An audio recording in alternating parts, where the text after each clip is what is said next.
Hey guys, so today I have a black Ozora unboxing. I bought this for $26.99. So let's get to opening it.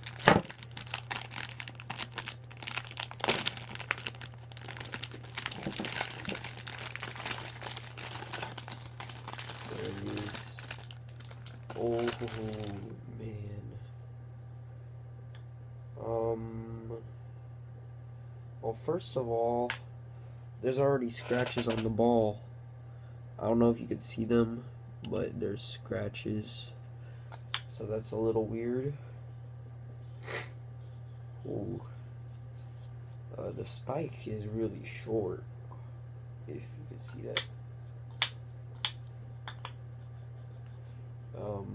I know Ozoras aren't very sticky, but it actually seems pretty sticky to me. The cups are... Oh, wow. This is really cool. Alright, so... Oh, wow, that's really good for handle stalls. And birds. Let's try bird. Oh my god. So this is my first black Kendama.